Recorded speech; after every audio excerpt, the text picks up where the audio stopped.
Dans cette petite vidéo, on va parler thermodynamique et plus précisément équation de la chaleur, aussi appelée équation de la diffusion. Qu'est-ce que nous dit l'équation de la chaleur? Elle nous dit que lorsqu'on est en 1D en paramétrage cartésien, si le matériau uniforme est soumis seulement au phénomène de conduction, on peut exprimer la dérivée de la température par rapport au temps, enfin la dérivée partielle de la température par rapport au temps, qui est égale à lambda, avec lambda la conductivité thermique du matériau, sur C ρ, avec C qui est la capacité massique du matériau, ρ sa masse volumique, fois la dérivée seconde partielle de la température par rapport à x. Donc, on va faire la démonstration.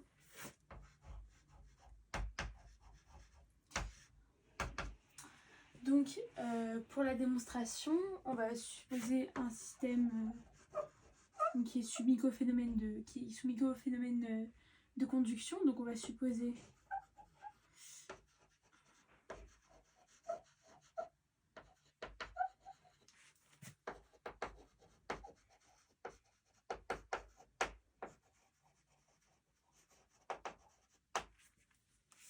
un système qui est immobile, qui est homogène. Et vu qu'on est en 1D, on va supposer que T ne dépend que de X. Voilà. Donc avec ça, on va donc appliquer le premier principe.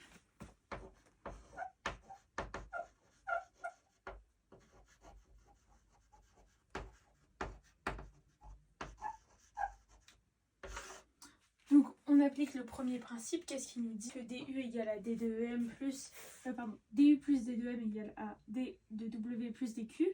On sait qu'on a un système qui est immobile, donc d de em va être nul. Et on sait qu'on va avoir un système qui n'est soumis qu'au phénomène de conduction, donc dw sera tout autant nul. Donc il nous reste donc du et delta, dq. Là c'est des deltas, hein, c'est pas des petits d. On va donc, dans un second temps, exprimons du. Donc pour du, on va donc dire que c'est C dt. Donc on a une phase compressible indéformable puisque du coup on a un solide. Et on peut donc dire qu'on va avoir CDT qui est d'ailleurs égal à delta M petit c, donc C massique. Et dt, on sait que ça va être égal à T plus dt moins T à T. Ainsi, on va donc dire que delta M c'est ρ fois S dx. On conserve notre C. Et ici, on a une dérivée.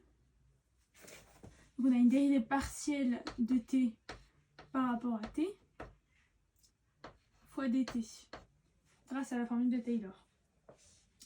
Donc on a donc réussi à exprimer notre du. Hop. Maintenant, grand 3, exprimons delta Q. Donc delta Q, on sait que c'est phi dt. Pour phi, on sait que ça va être égal, donc en nommant notre solide grand S, ça va être égal à J de J thermique ds. Ici, on n'a que la conduction, donc du coup, on sait que JTH est égal à J conde, qui est égal à moins lambda grade de T. Sauf que ici, T, on a dit qu'il dépendait que de X, donc on va avoir moins lambda d rond T sur d rond X UX. Ok, donc nous, ici, on parle du phi qui est reçu. Donc, on va prendre nos ds qui sont orientés vers l'intérieur pour savoir si c'est reçu. Comme ça, c'est positif lorsque c'est vers l'intérieur. Donc, JTH, on va le décomposer selon deux intégrales. La première qui sera, on va dire, S en X. Donc, JTH ds. Donc là, ce sera un ds UX, puisque ce sera vers l'intérieur. Et dans un deuxième temps, hop, on aura S de X plus dx, qui sera donc JTH ds selon moins UX cette fois, parce que du coup, on est toujours orienté vers l'intérieur. Ici, on va donc réexprimer avec la loi de Fourier qui nous dit que J conduction est égal à moins lambda grade de t. On va donc avoir la double intégrale, donc Sx, de JTH, donc qui va être égal à moins lambda d rond t sur d rond x. Donc on est bien selon ux, selon ux, donc ça va nous faire quelque chose de positif. Et on va avoir ds. Hop. Plus, du coup, la double intégrale toujours en Sx plus dx. Donc JTH qui va être égal à moins lambda d rond t sur d rond x, sauf qu'on a déjà un moins dû à la surface orientée vers l'intérieur. Et on va donc avoir juste lambda d rond t sur d rond x ds. Ok, on va donc intégrer sur la surface, S est constante, on va donc avoir moins lambda S d rond t sur d rond x x plus lambda S d rond t sur d rond x x plus dx. Et ça, on reconnaît comme juste avant, ici, on reconnaît une dérivée partielle. Et on a donc lambda S, donc c'est x plus dx moins x. Donc on a d de t sur dx2. Ok. Maintenant, on peut donc dire qu'on a exprimé delta Q. Donc, on peut faire l'égalité. On a du qui est égal à delta Q. Du, on a dit que c'était ρ S. Alors, j'ai oublié un dx ici, puisque du coup, c'est une dérivée partielle. On le sait grâce à la formule de Taylor.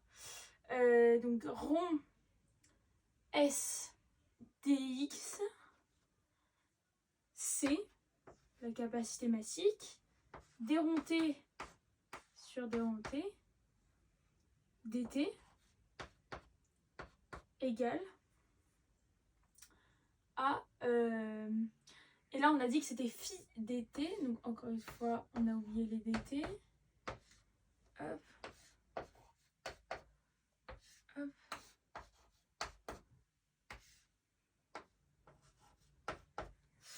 Et là, on va avoir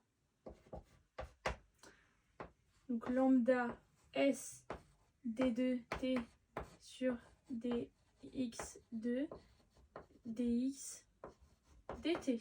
Donc, on regarde. On peut simplifier par dt, on peut simplifier par dx, on peut aussi simplifier par s.